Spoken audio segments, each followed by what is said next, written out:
বৈষম্য বিরোধীরা ছাত্র আন্দোলনে আবু সাঈদ হত্যায় সংশ্লিষ্টতায় ৭১ শিক্ষার্থীর বিরুদ্ধে ব্যবস্থা নেওয়ার সিদ্ধান্ত নিয়েছে বেগম রোকেয়া বিশ্ববিদ্যালয়। এদের ৫৬ জনকে এরই মধ্যে ১-২ সেমিস্টার করে বহিষ্কার করা হয়েছে। বাকি ১৫ জনের বিরুদ্ধে আইনি ব্যবস্থা নেওয়া হবে বলে জানিয়েছে বিশ্ববিদ্যালয়ের প্রশাসন।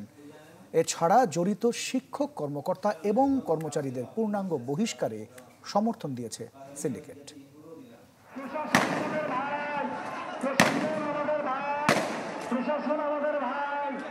বৈষম্য বিরোধী ছাত্র আন্দোলনে যখন সারা দেশের পাশাপাশি উত্তাল রংপুরেও শিক্ষার্থী ও পুলিশের চলছে দফায় দফায় সংঘর্ষ, তখন হাসিনা সরকারের পুলিশের গুলিতে শহীদ হন বেগম রোকেয়া বিশ্ববিদ্যালয়ের অকুতোভয় শিক্ষার্থী আবু সাঈদ। বুলেটের সামনে আবু সাঈদের প্রসারিত হাত হয়ে ওঠে জুলাই অভ্যুত্থানের প্রেরণা আর সাহসের বাতিঘর। সরকার পতনের পর সাঈদ হত্যায় জড়িত বিশ্ববিদ্যালয়ের ছাত্র, শিক্ষক, কর্মচারীদের সংশ্লিষ্টতা অনুসন্ধানে কমিটি গঠন করে বিশ্ববিদ্যালয় প্রশাসন। কমিটির প্রতিবেদন অনুযায়ী সিন্ডিকেট সভায় ৭১ জনের বিরুদ্ধে শাস্তির সুপারিশ করা হয়। দোষীদের বিরুদ্ধে কি ব্যবস্থা নেওয়া হবে সে বিষয়ে সিদ্ধান্ত নিতে রোববার ১০৯তম সিন্ডিকেট সভা বসে। পরে ৩৩ জন শিক্ষার্থীকে ২ সেমিস্টার ও ২৩ জনকে ১ সেমিস্টার করে বহিষ্কারের কথা জানান উপাচার্য।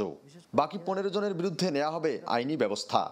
তারা এই ঘটনায় সরাসরি সম্পৃক্ত থাকার কারণেই এই আওয়াজটা উঠেছে যে তাদের ভিডিও, তাদের যে রেকর্ডের মাধ্যমে যে সকল শিক্ষার্থী তাদেরকে সরবরাহ করছেন যথাযথ প্রমাণ সাপেক্ষে তাদের এই নামগুলো এসেছেন।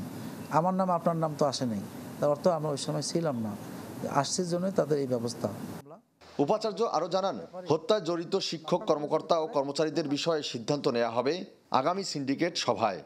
কর্মকর্তা, কর্মচারী শৃঙ্খলা বিধি অনুযায়ী তাদেরকে সাময়িক বহিষ্কার করা হয়েছে এবং তাদের আইনগতভাবে ৭ দিনের কারণ দর্শাও নোটিশ উত্তর চেয়ে আমরা তাকে চিঠি দিয়েছি। সবাইকে একইভাবে নামগুলো পরিবর্তন করি। সেখানে সবচেয়ে গুরুত্বপূর্ণ বিষয়, এখন পর্যন্ত তারা কোনো উত্তর দেননি, এখন পর্যন্ত কর্মস্থলে অনুপস্থিত।